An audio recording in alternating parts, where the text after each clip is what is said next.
para apresentar o meu trabalho, eu preciso te explicar que o dividi em duas partes. No fundo, comecei por fazer uma apresentação, uma simplificação da dicotomia família-casa e a sua relação com o sentido olhar, e depois apresentei ou concluí quais é que seriam os diversos tipos de olhar. Para esta primeira dicotomia, escolhi 6 critérios que eu considero que todos juntos clarificam o que é a família e a casa. Estes critérios são a própria família, o casal, a mulher, o amor, a memória e o espaço físico. E na segunda parte do trabalho, acabei por perceber o que eram os diversos tipos de olhar que um artista poderia ter perante a observação da realidade que ele retrataria na sua obra, e acabei por perceber que estes tipos de olhar não eram exclusivos ao artista, que todos nós tínhamos estes tipos de olhar. E, portanto, destaquei assim um olhar realista, um olhar distorcido, um olhar apaixonado ou obsessivo, um olhar crítico e um olhar introspectivo. Esta é a primeira obra que tenho para apresentar. Pessoalmente, é uma das minhas favoritas do trabalho todo. É uma fotografia do Raymond Depardon que, no fundo, representa o olhar realista. Porque o olhar realista é quando o artista representa uma realidade sem padecer qualquer tipo de opinião. E uma fotografia é o exemplo perfeito disso. No fundo, é quando nós olhamos para o céu, vemos que está a chover e constatamos, sem qualquer tipo de julgamento ou opinião, está a chover e ficamos satisfeitos com essa constatação. Estes dois senhores que aparecem na fotografia representam de alguma maneira uma família mais experiente, a voz da sabedoria, um olhar com mais experiência, com mais conhecimento. A seguir temos o olhar distorcido. No fundo, este é quando a imaginação ganha aos nossos olhos. O artista real retrata uma realidade verdadeira, mas através de coisas que não são reais.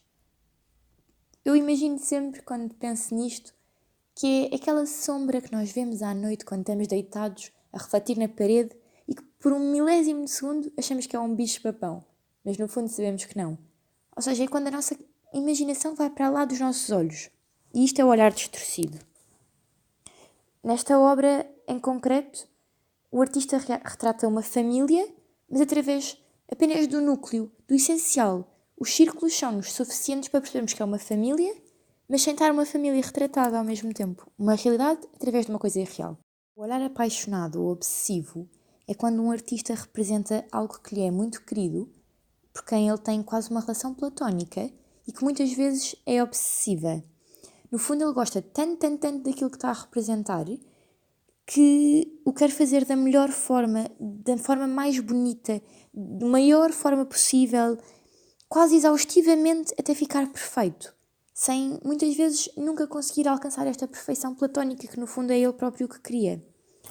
Uma boa maneira de pensarmos é se calhar quando éramos pequeninos e só queríamos pisar os traços da passadeira quando passávamos, ou contávamos o número de passos para chegar até casa, que no fundo ficávamos ali obcecados com aquela realidade, assim como o artista está obcecado com a sua realidade platónica, para a qual ele muitas vezes é apaixonado. Nesta obra, o artista representa uma família quase obsessivamente através destes traços, destas cores, destes olhos muitas vezes repetidos. Eu acho que é uma boa representação de um olhar apaixonado por um lado e obsessivo ao mesmo tempo. Um olhar crítico é quando o artista representa a sua opinião sobre a situação expressa ou a realidade que retrata. No fundo, é quando nós vemos uma senhora a fazer qualquer coisa no metro que nós não achamos muito correto e dizemos: "Ai, que mal educada". No fundo, é isto, é opinarmos sobre uma situação do dia a dia. E eu acho que é um bocadinho isto que o artista também faz nesta obra que eu escolhi, quando pega na mulher, que, como eu inicialmente expliquei, é um dos pontos centrais da família, na minha perspectiva, e em vez de a representar apenas enquanto mulher, representa a oprimida, com a boca tapada, no fundo está a representar uma realidade e criticá-la, está a padecer a sua opinião sobre esta realidade. Por fim, este olhar introspectivo é aquele olhar em que o artista observa uma realidade e a representa de tal forma a que nós, espectadores, ficamos chocados ou contemplamos de tal maneira aquela realidade que aquilo nos leva a um interior, leva-nos a uma reflexão pessoal.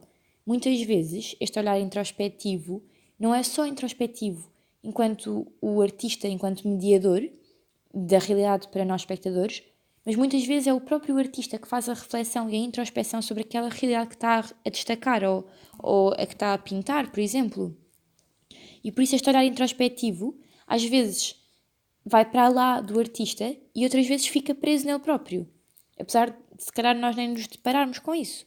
Se calhar, aplicado isto à vida real, o olhar introspectivo no nosso dia-a-dia é quando nós lidamos com um problema muito grande, como é o caso da pobreza em África, e aquilo nos leva a uma introspeção pessoal de se nós desperdiçamos comida, se nós fazemos isto ou se fazemos aquilo, se poupamos estas coisas, estes mantimentos que se calhar eles não têm em tanta quantidade.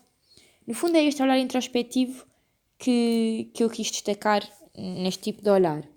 Nesta obra em concreto do Alex Grey, eu acho que nos leva a uma introspeção um bocadinho também sobre o interior da pessoa. Em vez de só vermos o exterior, vermos também o interior e a importância que isso tem. Para concluir de uma forma muito sucinta, este trabalho apresenta assim a relação entre as palavras família e casa e a explicação de que não existe uma sem a outra, que no fundo ambas são o porto seguro de cada um de nós, e os diversos tipos de olhar que não só um artista tem quando realiza uma obra, mas que nós todos temos no nosso dia a dia e que é uma coisa muito prática e que se calhar não nos apercebemos que fazemos, mas que realmente fazemos.